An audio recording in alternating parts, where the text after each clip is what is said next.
Welcome to an episode of Palmer Village's Palmer Voices, a personal story project preserving artifacts and diverse personal accounts of life in the villages of Palmer. Stories of ordinary people are extraordinary. The history, the stories, and the artifacts from each village over the decades are what make Palmer unique. Brought to you by the Palmer Public Library, MPAC TV, and other local organizations. Funded in part by grants from the Leo S. Walsh Foundation and the Palmer Cultural Council, a local agency, supported by the Mass Cultural Council, a state agency. We hope you enjoy this Palmer story.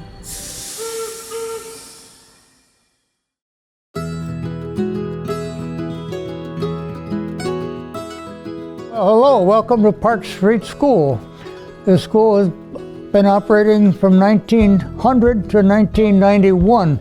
91 years. We moved to Palmer in the 60s and both of my kids went here all the way through the grades, and they collected class photos like any kid would, and we had them in a drawer and we started laying them out, and my daughter and I thought, wouldn't it be fun to try to get as many as we can?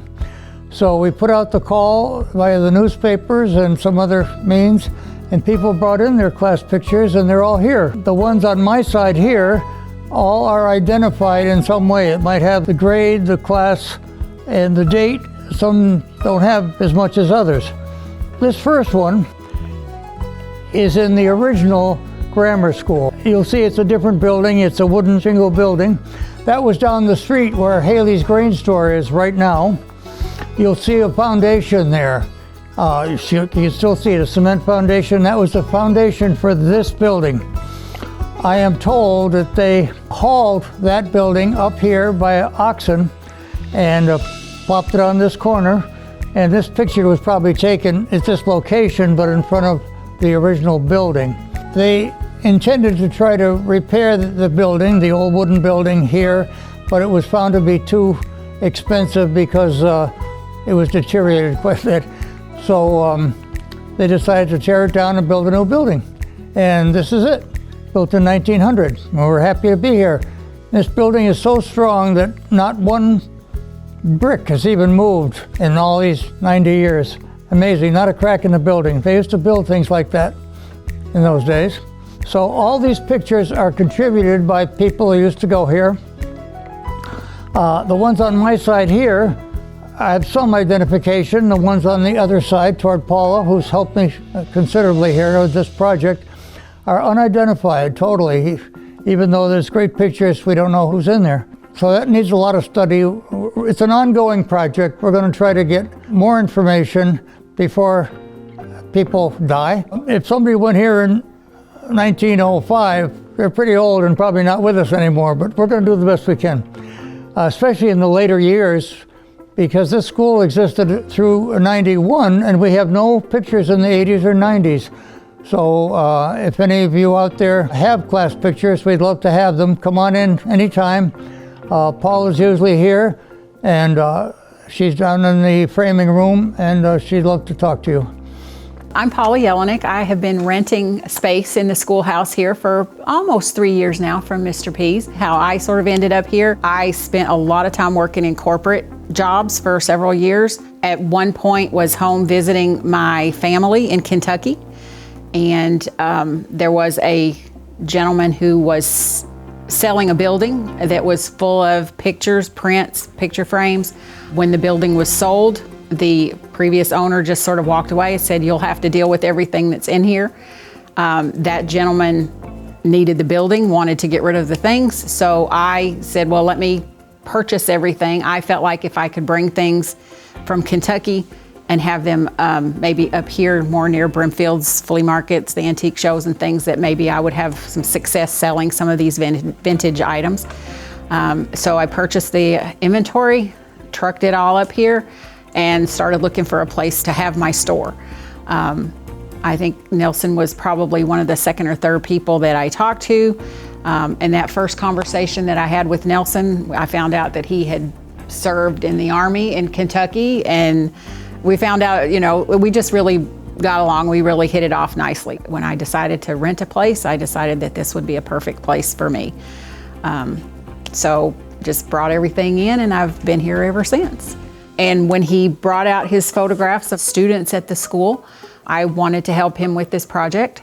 So we've designed these boards that we could put the pictures on, and I just kind of in the contact for people to come in if they see people in the photos that they know or that they can identify.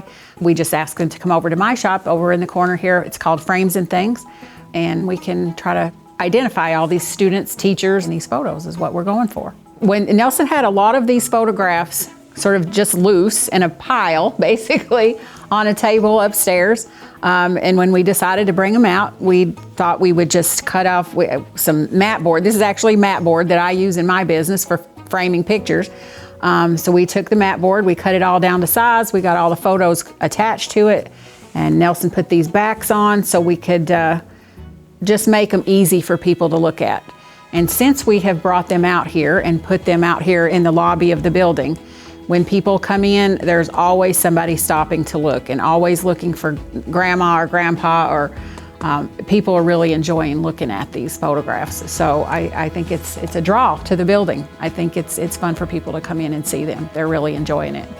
Since some of these things, some of the photos are not completely identified, it makes it a little difficult for people to maybe find who they're looking for. But people do enjoy looking, and some people have found, I think there was one lady that found a set of twins that were her cousins, I believe. She said she had a grandmother that would definitely be able to identify a lot of the people in some of the photos. And we've invited her to come and bring her grandmother with her to help us out. So we're hoping that those folks like that will be able to come back and help us out with these, because it would be interesting. It'd be fun for them, I think, to look at the photos, and it'd be great for us to have that information. We have a lot of interest as people come in, especially if they used to go here, or their parents did, or their grandparents did. Here is a procedure if you know of somebody who went to this school or came here yourself. You'll see that behind every picture is a slide-up card. Comes right up like that. And you can take it out, and you'll see that this one has about half of the names of the people in the picture. So if you know somebody, oh, I'm sitting right next to Linda Smith, you can fill that in. Then you put it back in the slot. See, it's just as easy as that. So there's a lot of people out there with class pictures, I'm sure, or can identify what we have here. So we'd appreciate your help. Stop in anytime the school is open. See Paula, she's right next door here. We get quite a bit of traffic. We're kind of hoping that this will bring in a lot more people, local people, that can kind of help us with this project and just get the word out that these small businesses are here in this building. You know, I've been here 2.5, almost 3 years, and we still get people that come in and say, I had no idea. I thought it was just an old school. But people are always surprised when they come inside and realize that there's a lot going on in here.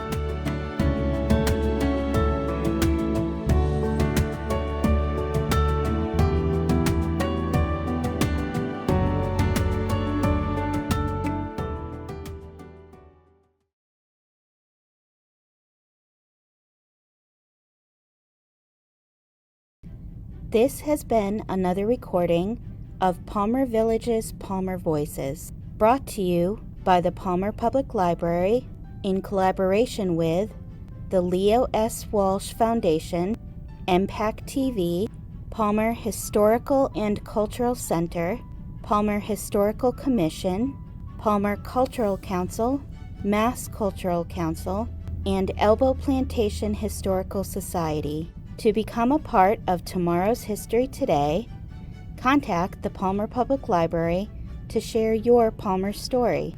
If you know someone whose story should be preserved, we'd love to hear about it.